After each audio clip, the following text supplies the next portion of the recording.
Hello दोस्तों, कैसे हो आप। उम्मीद करता हूँ आप अच्छे होंगे। आज हम आपको बताएंगे इंजेक्शन एड्रिनल के बारे में।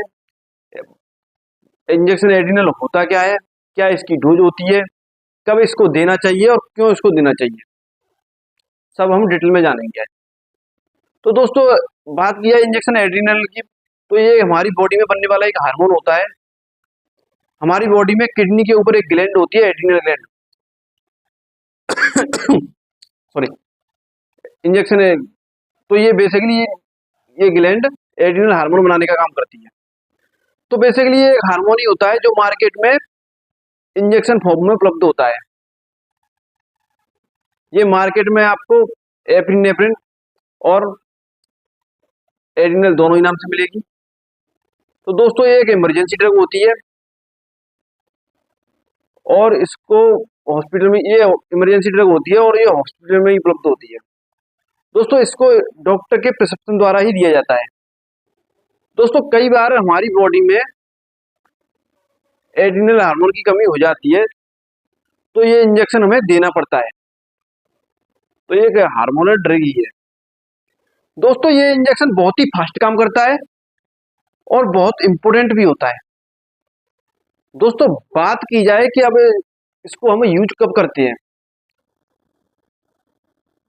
तो दोस्तों अगर किसी भी पेशेंट को कार्डियक अरेस्ट आता है, कार्डियक अरेस्ट की कंडीशन बन जाती है, उसका दिल का धड़कना बंद हो जाए, कुछ टाइम के लिए उसका दिल का धड़कना बंद हो जाता है, तो हम इस इंजेक्शन को देते हैं।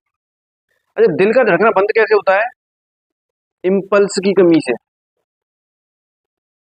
कार्डियक अरेस्ट और हार्ट अटैक दोनों में फर्क होता है दोस्तों। कार्डियक अरेस्ट इम्पल्स की कमी की वजह से होता है और हार्ट अटैक कोलेस्ट्रॉल की वजह से। कोलेस्ट्रॉल जमा हो जाता है तो हार्ट अटैक आता है। कार्डियक अरेस्ट जब इम्पल्स की कमी होती है तो कार्डियक अरेस्ट आता है। ओके दोस्तों, दूसरी कंडीशन ये है दोस्तों कि एनाफाइलेक्सिस कंडीशन में भी हम इसको देते हैं। कई बार हमें एलर्जी इतनी ज्यादा हो जाती है कि वो बर्दाश्त से बाहर होती है, व्यक्ति उसे बर्दाश्त नहीं कर पाता, तो हमें ये इंजेक्शन देना पड़ता है। एलर्जी के लिए और भी इंजेक्शन होते हैं, लेकिन जब कोई भी वो इंजेक्शन काम नहीं करते तो हमें इंजेक्शन एड्रिनल ही देना पड़ता है। मतलब ऐसी एलर्जी हो जाए जो व्यक्ति की जान भी ले सकती है, जानलेवा एलर्जी, तो ऐसी एलर्जी में हमें इंजेक्शन देना पड़ता है।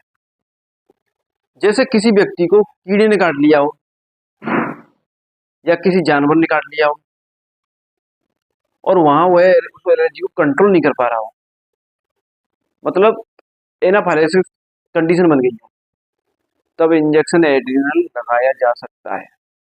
इसके अलावा और भी यूज करते हैं।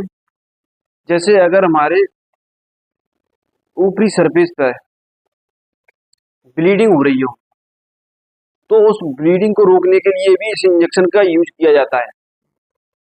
दोस्तों, कभी कभी अगर पेशेंट हाइपोटेंशन में चला जाता है, तब भी हम इस इंजेक्शन का यूज करते हैं। अगर हाइपोटेंशन में कोई व्यक्ति चला जाए तो इस इंजेक्शन का यूज करते हैं, इससे बीपी बहुत तेजी से बढ़ता है। दोस्तों, इसे हाइपरटेंशन में कभी भी यूज नहीं करना चाहिए और इसका ड्रग रिएक्शन हो जाए तब हम इसका यूज करते हैं। दोस्तों, हम किसी पेशेंट को कोई भी ड्रग दे रहे हैं और उसे सीवियर रिएक्शन हो जाए जो कि किसी भी मेडिसिन से कंट्रोल नहीं हो रहा हो,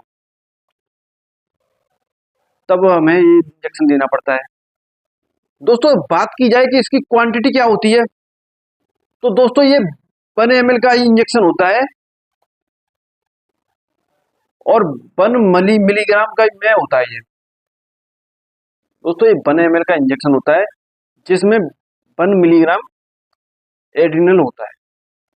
दोस्तों, अगर इसकी डायलेशन की बात की जाए तो इसका डायलेशन 1:1000 होता है। मतलब बात की जाए कि अगर हम 1 ml इंजेक्शन लेते हैं तो उसमें 9 ml एनएस लेनी है होती है, 9 ml एनएस लेनी होती है और 1 ml इंजेक्शन। दोस्तों अब हम समझेंगे कि इंजेक्शन एड्रिनल काम कैसे करता है। तो दोस्तों हमारी बॉडी के अंदर दो रिसेप्टर पाए जाते हैं, अल्फा और बीटा दोनों रूप में उपलब्ध होते हैं। तो दोस्तों बेसिकली ये दोनों ही रिसेप्टर पे जाकर के काम करता है। दोस्तों काम क्या करता है, पहले तो ये हार्ट को स्टिमुलेट कर देता है, एक तो ये हार्ट को जाकर के स्टिमुलेट करेगा, और दोस्तों दूसरा ये हमारी ब्लड वेसल्स होता है ना, इनके डायलेशन को सिकुड़ा देता है, कम कर देगा। दोस्तों ब्लड वेसल सिकुड़ जाएंगे तो बीपी भी मेंटेन हो जाएगा, ब्लड प्रेशर भी मेंटेन होगा, क्योंकि जब बीपी डाउन होता है तो उस टाइम पे ब्लड वेसल्स होते हैं तो उनका डायलेशन चौड़ा हो जाता है, डायलेशन बढ़ जाता है।